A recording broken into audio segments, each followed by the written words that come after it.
సాగనివ్వండి. రాణా గారికి మంట పుట్టకపోతే రాణి గారికి ప్రజల బాధలు ఎలా తెలిసొస్తాయి? అలా ప్రజల బాధ పెరిగితే వాళ్ళు రాణి గారి పని పడతారు.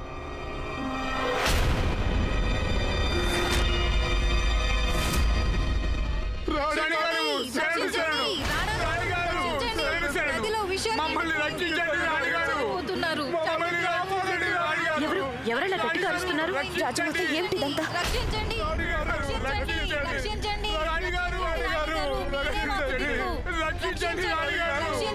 కొంచెం శాంతించండి. శరణు శరణు. మన రాజ్యంలో ప్రళయం వచ్చేసింది. మన నదుల్లో విషం నిండింది. మమ్మల్ని కాపాడండి రాణిగారు, మమ్మల్ని కాపాడండి రాణిగారు, మా పిల్లల్ని కాపాడండి రాణిగారు, రక్షించండి రాణిగారు, రాణిగారు రక్షించండి. పరిస్థితి చాలా భయంకరంగా ఉంది రాజమాత. వీళ్ళదే కాదు, మన పరిస్థితి కూడా. నది ఎంతో వేగంగా ప్రవహిస్తోంది. దానిలో మొత్తం విషం కలిసిపోయింది. ఆ నీళ్లు ప్రజలందరూ తాగడమే కాదు, దాన్ని మనం రాజమహల్లో కూడా వాడతాం. రాణా గారు,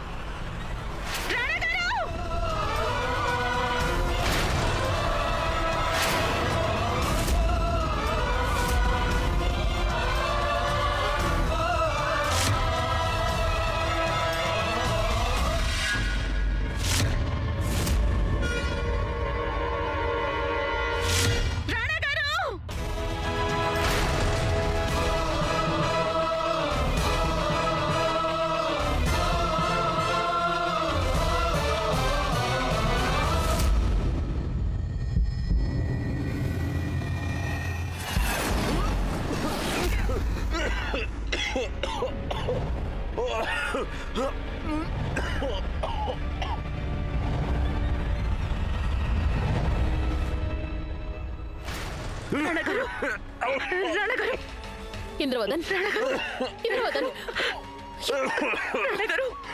ఇంద్రవదన్, రాణగారు నీకేం కాదు, నీకేం కాదు.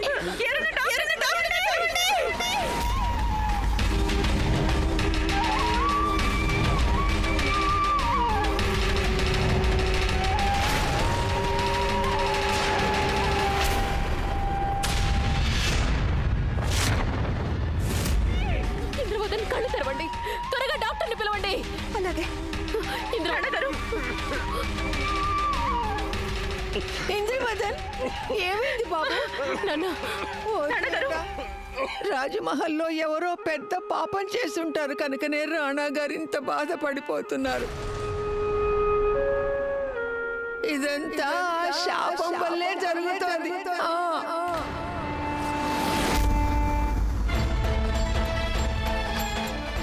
అందుకనే నేను మిమ్మల్ని శపిస్తున్నాను. రానున్న 24 గంటల లోపు మీ రాజ్యంలో ఓ భయంకరమైన ప్రళయం వచ్చేస్తుంది.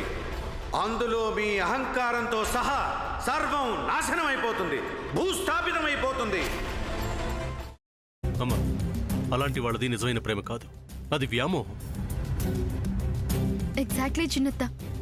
నిజంగా ప్రేమించుకున్న వాళ్ళు అలా చేయరు.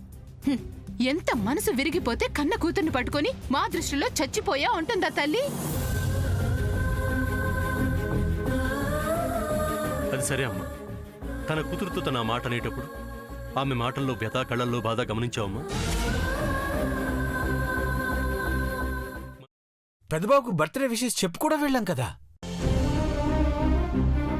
ఊరికే ఎలా కాలిపోతుంది? మంట పెడితేనో పడితేనో తగలబడుతుంది.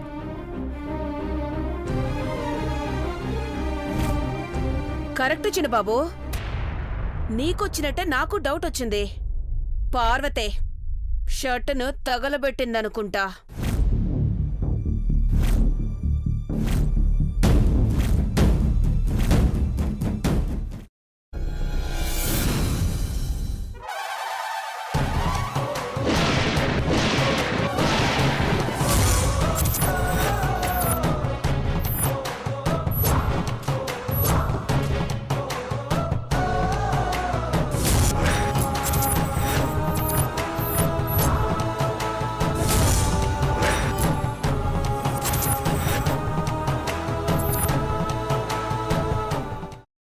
వేసుకున్న తర్వాత పొట్టు తీసేసి చాప్ చేసి పక్కన పెట్టుకోవాలి. ఒక ప్యాన్లో కొద్దిగా నూనె వేడి చేసి అందులో ఆవాలు, మినప్పప్పు, శనగపప్పు, కరివేపాకు, సన్నగా తరిగి పెట్టుకున్న ఉల్లిపాయలు వేసుకుని 1 నిమిషం పాటు వేయించుకోవాలి. ఆ తర్వాత కాల్చి కట్ చేసి పెట్టుకున్న వంకాయని కూడా అందులో వేసుకుని బాగా మిక్స్ చేసి బౌల్లోకి ట్రాన్స్ఫర్ చేసుకుని అందులో తగినంత చిక్కటి పెరుగు లేదా పల్చటి పెరుగు వేసుకుని మిక్స్ చేసి అన్నంతో కానివ్వండి, చపాతీతో కానివ్వండి సర్వ్ చేసినా చాలా బాగుంటుంది.